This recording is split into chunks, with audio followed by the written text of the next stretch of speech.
So what's the solution? So how do we get that? Well, here's the thing. We got to recognize that wealth is intergenerationally created.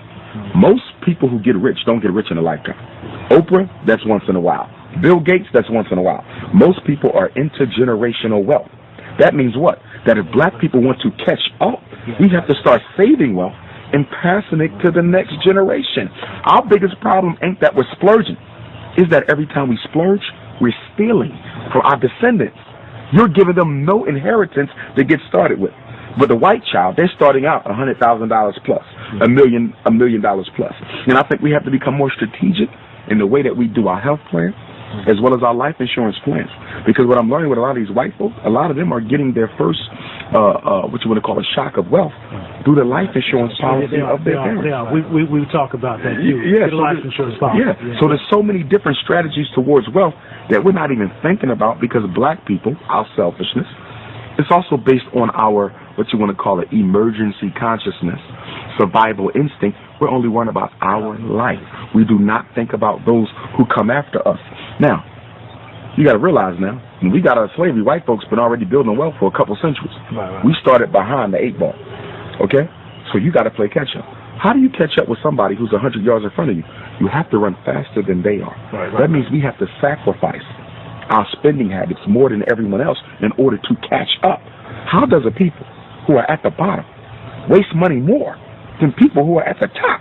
So not only are you not catching up, you're not even thinking about it trying to catch up. This is good. And we got 1,000 questions, and we know you got a flight. We appreciate the time. Thank you. No problem. One fat, meat, juicy point. What would it be before you go? I would say that we have to build our own schools.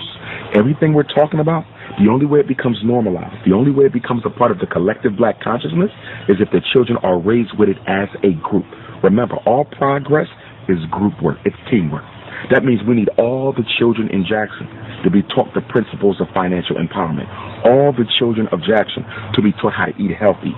All the children of Jackson to understand what black family means and why it's so important. Until then, it's just a specialty. As we spoke earlier, diet being a specialty, wealth is a specialty. Think about it. If you're black and you're in the know about money, in the laws of finance, you are a specialty. You are an eccentricity. You are an oddity. That's the problem. Because for white people, gaining wealth is a regular part of their everyday conversation. Even poor white people are regularly talking about wealth. Black people don't discuss wealth at all. We have to move it from the marginalized status it has and make it a mainstream topic of conversation. Is there an answer? I know you can't just drop a 2-second answer. No. Here's what I would say with the unity. Again, unity has to be incorporated into the collective consciousness, which means children have to be socialized to unite with one another. Remember, our kids are socialized to disunite. As a principal, right? I've had first graders, 6 and 7, talking about how black your skin is, how cheap your clothes is, how nappy your hair. You're 6. This is your first year in school. How do you know all this? The parents. We are teaching our kids to be Negroes. So the only way you're going to undo that is to teach them to be Africans, which is why I want my school to be residential. Because I know sending them back to the same house that created the illness after school is going to undo everything I do from 8 to 3.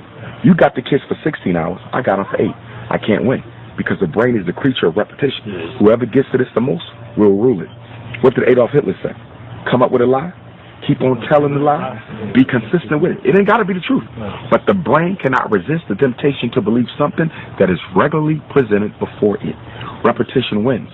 We give our kids the white folks for the first 18 years of their life, then we want to remake them into Africans for the rest of their life. That's ridiculous.